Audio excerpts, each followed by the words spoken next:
Takže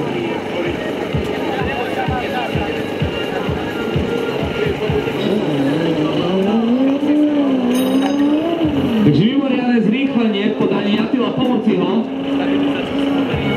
A je to kategória podľa motora A1, takže na jednotke to budú mať jazdci veľmi ťažké.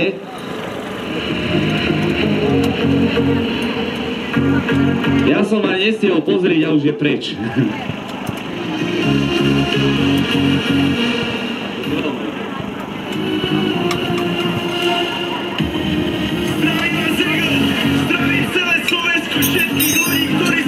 Takže Attila je ďaleko od nás a bol to veľmi strašne rýchle zrýchlenie. Takže budeme očakávať možno aj naozaj najrýchlejší čas, ale to uvidíme až v cieli. Ale veľmi pekný